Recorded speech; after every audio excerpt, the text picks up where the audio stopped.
உன்னை இயேசுவுக்கு ஒப்புக் கொடுக்க வேண்டும். அவர் எனக்காக மரித்தார், நான் அவருக்காக வாழ என்னை ஒப்புக் கொடுக்கிறேன். அப்படி நீ உன்னுடைய வாழ்க்கை முழுவதும் இயேசுவுக்கு என்று ஒப்புக் கொடுத்தால் அன்றைக்கு பிசாசானவன் சொல்லுவான், ஐயோ என்னை விட்டாயா. ஆமென். காரணம் நாம் என்ன சொல்லுகிறோம்? இயேசுவே நீர்தான் என் கர்த்தர். கர்த்தர் என்றால் ஆளுநர், ஹல்லேலூயா, நடத்துனர். நீர்தான் என்னுடைய சொந்தம். உம்மை நான் என்னுடைய சொந்த இரட்சகராக ஏற்றுக்கொள்ளுகிறேன்.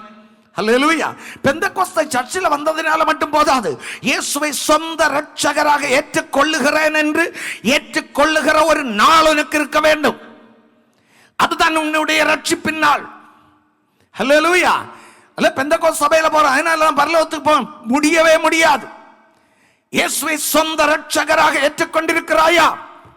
ஹல்லேலூயா. நான் பெந்தெகோஸ்தேவுக்கு தாய் தகப்பனுக்கு பிறந்தேன், பிறந்த நாள் முதல் பெந்தெகோஸ்தேல தான் போறேன், முடியாது. இயேசுவை சொந்த இரட்சகராக ஏற்றுக்கொண்டிருக்கிறாயா? இயேசுவை கர்த்தராக ஏற்றுக்கொண்டிருக்கிறாயா? நீ கர்த்தராக இரட்சகராக ஏற்றுக்கொண்டு என்று கேட்டுக்கொள்ளுகிறாயோ அன்றைக்கு முதல் தான் இயேசுவின் பாவங்களை மன்னித்து உன்னை தம்முடையவனாக மாற்றுவார். கைகளை உயர்த்தி ஆமென் சொல்லுங்க. ஹல்லேலூயா.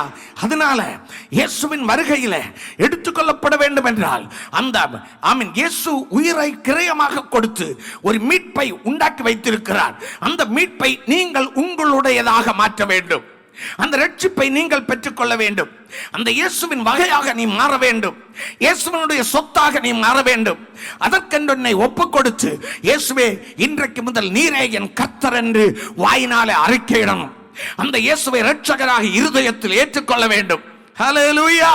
அப்பதான் நம்ம கர்த்தருக்கு சொந்தமானவர்களாகும்.